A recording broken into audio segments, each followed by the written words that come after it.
News YCP నేత YV సుబ్బారెడ్డికి Gachibowli పోలీసులు shock ఇచ్చారు. ఆయనపై భూ కబ్జా కేసు నమోదైంది. కొండాపూర్ సర్వే నెంబర్ 87లో 2 ఎకరాల 30 గుంటల భూమిని కబ్జాకు యత్నించారని సుబ్బారెడ్డిపై కేసు ఫైల్ చేశారు. జేసీబీ తీసుకొచ్చి ఆ స్థలంలో ప్రహారీ గోడలు కూల్చినట్టు చెబుతున్నారు. ఈ క్రమంలోనే వైవితో పాటు ఆయన భార్య స్వర్ణలతారెడ్డి పలువురు అనుచరులపై కేసు నమోదు చేసినట్టు తెలుస్తోంది.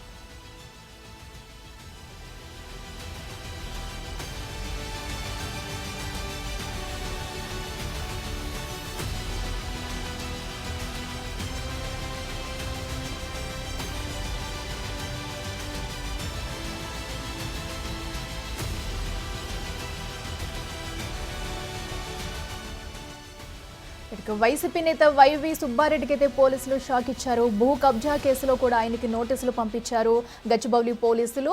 అయితే ఒక భూమికి కూడా కబ్జాకు పాల్పడ్డారంటూ కూడా వైవి సుబ్బారెడ్డికి అతనిపై భూ కబ్జా కేసు నమోదు చేశారు గచ్చిబౌలి పోలీసులు. కొండాపూర్ సర్వే నెంబర్ 87లో 2 ఎకరాల భూమికి సంబంధించి కూడా ఆయన కబ్జా చేశారంటూ కూడా ఆయనపై కేసు నమోదైంది. దీనికి సంబంధించి నోటీసులు కూడా జారీ చేశారు. ఆయనపై పలు సెక్షన్ల కింద కేసు కూడా నమోదు చేశారు.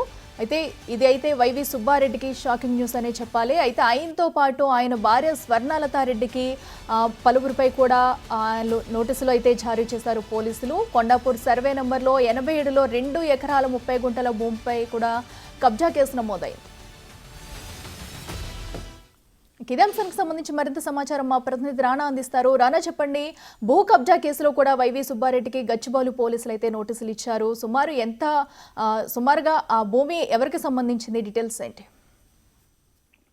అత్యంత విలువైనటువంటి భూమి ఇది. సో ఈ భూమికి ఎటువంటి పర్మిషన్ లేకుండా ఆ భూమి నాదే అంటూ కూడా కొన్ని పత్రాలను చూపించి ఇటు జేసీబీలతోనూ ఇటు కొంతమంది మనుషులతో దాదాపు 20 మంది మనుషులతో అక్కడ ఉన్నటువంటి ప్రహరీ గోడల్ని అంతా కూడా వైవి సుబ్బారెడ్డికి సంబంధించిన మనుషులు కొలగొట్టేశారు. దీనిపైన land owners Gachibowli police station కూడా ఫిర్యాదు చేశారు. సో దానికంటే ముందు కూడా ఇటు వైవి సుబ్బారెడ్డి ఈ ల్యాండ్ నాది అంటూ కూడా కొన్ని పత్రాలను సమర్పించి ఆయన కూడా 2 వ్యక్తుల మీద కేసు పెట్టినట్టుగా మనకు సమాచారం అవుతుంది.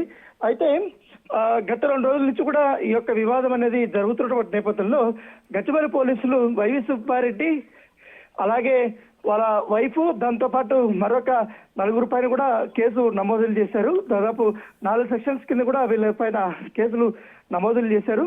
దాంతోపాటు ఇన్వెస్టిగేషన్ కూడా చేస్తుంది. ఈ ప్రహరీ గోడ పగలగొట్టినటువంటి ఎవరైతే జేసీబీతో ఇటు కూకట్పల్లికి చెందినటువంటి శివ గాని వీళ్ళందరినీ కూడా పోలీసులు అదుపులోకి తీసుకున్నట్టుగా మనకు సమాచారం అవుతుంది. సో ఏదైనా కూడా లీగల్ ఇబ్బందులు ఉంటే కోర్టులో చూసుకోవాలి, కానీ అక్కడ దాడులు చేసే విధంగా అక్కడ ఎటువంటి పర్మిషన్ లేకుండా ప్రహరీ గోడను పగలగొట్టడం అనేది నేరంగానే పరిగణించారు. కాబట్టి వైవి సుబ్బారెడ్డి పైన కేసు అయితే నమోదైంది.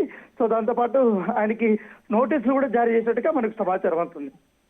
ఓకే రాణా, అయితే మరి ఇప్పుడు కేసు నమోదు కావడంతో వైవి సుబ్బారెడ్డిని పోలీసులు అదుపులోకి తీసుకుని విచారించే అవకాశం ఉందంటారు. అలాగే అతను భార్యపై కూడా కేసు అయితే నమోదు చేశారు కదా, సో వారిద్దరిని విచారించే అవకాశం ఉందంటారు?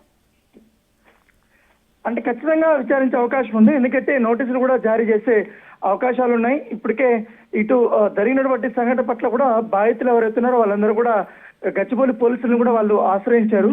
సో ఆశ్రయించిన తర్వాత వీళ్ళ దగ్గర ఉన్నటువంటి ఎవిడెన్స్లు, అంటే ఈ భూమి ఎవరిది అన్న దానిపై కూడా ఎప్పటి నుంచి వివాదం నడుస్తుంది, ఎవరి దగ్గర కొన్నారు అనే అంశాలపైన కూడా పూర్తిగా పోలీసులు కూడా వాళ్ళు సబ్మిట్ చేశారు.